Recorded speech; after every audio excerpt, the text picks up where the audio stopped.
This is another personal story from Alcoholics Anonymous Big Book. This is the first edition, published in 1939. This particular story is called A Ward of the Probate Court by Bill Van Horn, another friend from Akron, Ohio. At about the time of my graduation from high school, a state university was established in our city. On the call for an office assistant, I was recommended by my superintendent and got the position. I was rather his choice and pride, but a few years later, I met him in a nearby city and panhandled him for $2 for drinks. I grew with this institution and advanced in position. I took a year off for attendance at an engineering college.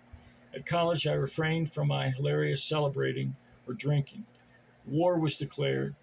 I was away from home on business at the state capitol, where my brother couldn't raise objections, and I enlisted.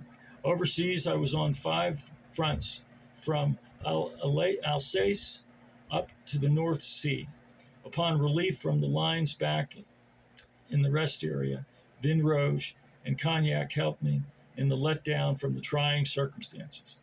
I was introduced to the exhilaration of intoxication. The old spirit, what the hell? Heine may have you tagged, didn't help toward any moderation in drinking then. We had casualties, but one of the real catastrophes was the loss of a pal, a lieutenant who died with the DTs over there after it was all over. This didn't slow me up, and back in the States, I had a big fling before returning home. My plans were to cover up with my mother and the girl I was to marry that I had become addicted to alcohol. But let's read that again. My plans were to cover up with my mother and the girl that I was to marry that I had become addicted to alcohol. I see, not tell them. But I exposed the fact on the day our engagement was announced. On the way, I met a training camp buddy, got drunk, and missed the party. Booze had got over its first real blow on me. I saw her briefly that night, but didn't have the guts to face her people. The romance was over. To forget, I engaged in a super active life in social, fraternal, and civic promotion in my community. This all outside my position in the president's office at the state university. I became a leader, the big flash in the pan. I organized and was first commander of the American Legion posts, raised funds, and built the first memorial clubhouse. Was secretary of the Elks, Eagles, Chamber of Commerce, City Club, and active as an operator and officer in political circles. I was always a good fellow and controlled my drinking, indulging only in sprees in private clubs or away from home. I was disposed from the executive position at the college by a political change in the governorship of the state. I knew the sales manager of the securities division of a large utility corporation in Wall Street and started out to sell securities. The issues in the market were good, and I had a fine opportunity. I was away from home, and I began drinking heavily. To get away from my drinking associates, I managed to be transferred to another city, but this didn't help.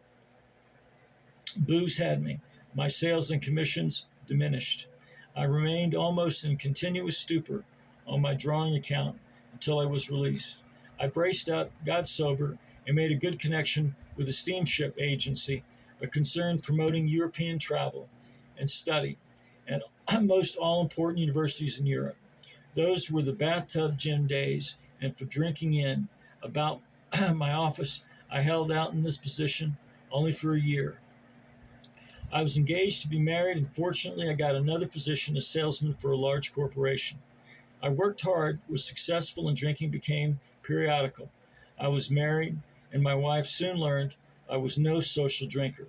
I tried hard to control it, but I couldn't. But then there were many separations, and she would return home.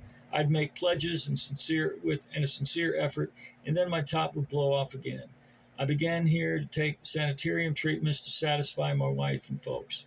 I had a great capacity for drink and work. With the help of Turkish baths, Brahma seltzers, and aspirin, I held to the job. I became top-notcher in the entire sales force of the country. I was assigned to more special territory and finally into the market of keenest competition. I was top rate in salary, won bonus awards, and was bringing in the volume. But There was always the drawback my excessive drinking made at times. I was called in once, twice, and warned. Finally, I was to be tolerated no longer. Although I was doing a good job, I'd lasted 5.5 years. I lost my wife, along with my job and fine income. This was a terrible jolt. I tried for a hookup, but I had a black eye marrying a good record. I became discouraged and depressed. I sought relief with booze. There began the 4 black years of my life. I hear you. I returned home to the community where I'd been so prominent.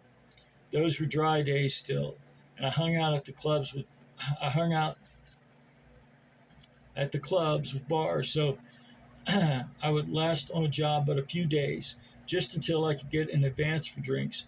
I began to get entangled with the law, arrested for driving while intoxicated and drunken and disorderly conduct. My folks heard of the cure at the state hospital. I was picked up drunk and sent there by the probate court. I was administered paraldehyde and came to in a receiving ward among lunatics. I was transferred to another ward of less violent cases, and I found a little group of alcoholics and junkers, dope addicts. I learned from them the seriousness of being a ward of the probate court. I felt then if I'd ever get released, the old devil alcohol would never get me in a jam like this again. In times of great distress such as this, I would pray to God for help. I was fortunate and was released after 11 days and nights, barred up in the Laughing Academy bug house. That was enough. I wanted no more of it. I took a job as a manager of a club and put myself to the old acid test. I was really going to assert my willpower.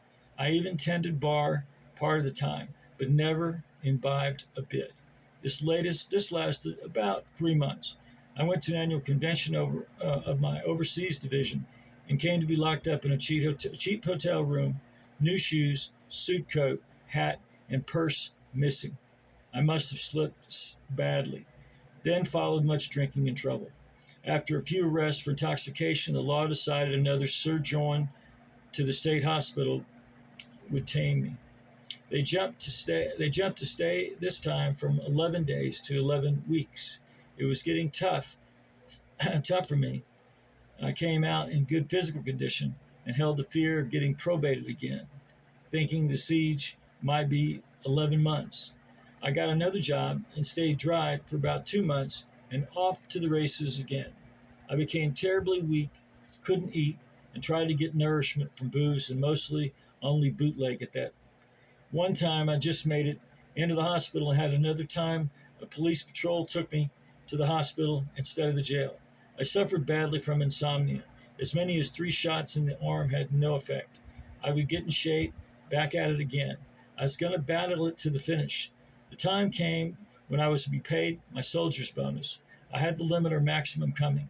Friends advised my folks to send me to a veterans hospital before I got the money in my hands. I was probated again, held in county jail for 2 weeks, and sent again to the asylum. This was my summer resort for 3 months. I was on the waiting list for the veterans hospital, but I got into such wonderful condition for meeting and working outdoors that I was released. I reached home full of resentment against my folks for having my money tied up under a guardianship. I went out and got saturated and landed in jail. I've been free from the asylum door about 8 hours, behind bars again, so this soon. This was bad. However, I was freed the next day, and this was my last confinement with the law. I began to use my head. I continued to drink, but kept undercover or hid in the jungles with the bums. In a few months, an old friend came along. He located me a few times in saloons. We'd been drinking pals in the early days, particularly at the clubhouses. He heard of my predicament. He himself had quit drinking and looked fine. He encouraged me to visit him in a nearby city. I wanted to quit drinking, but hadn't much faith in ever getting away from it. I agreed to go into a hospital as the patient of a doctor who'd been an alcoholic for many years and was now a new man. It's almost uncanny. In just 8 days, I left there a different person. This doctor, in plain words, was a wonderful guy. He spent many hours with me, telling me his experience with alcohol. Others of his band, which was then small, visited me, told me their stories. They were all strangers to me, but treated me as a friend. I was impressed with their interest and fellowship. I learned the secret. They had a religious experience. I was willing and renewed my acquaintance with God and acknowledged Him as a reality. I found it easy. I came to life and have been free now for many years. I hope never to take another drink. I'm building up a reputation again, and nearly every day am complimented on my appearance. I now have a new outlook on life. I look forward to each day with happiness because the real enjoyment is to me is to be sober, sane, and respectable. I was existing really from one drink into the next, with no perception about circumstances, conditions, or even nature's elements. My acquaintance with God, lost and forgotten when I was young, is renewed. God is all loving and all forgiving. Let's reread that. My acquaintance with God, lost and forgotten when I was a young man, is renewed. God is all loving and all forgiving. The memories of my past are being dimmed by the life I now aspire to. Join me in the Lord's Prayer. Our Father who art in heaven, hallowed be thy name. Thy kingdom come, thy will be done on earth as it is in heaven. Give us this day our daily bread. Forgive us our trespasses as we forgive those who trespass against us. Lead us not into temptation, but deliver us from the evil one. For thine is the kingdom, thine is the power, and thine is the glory forever and forever. Amen.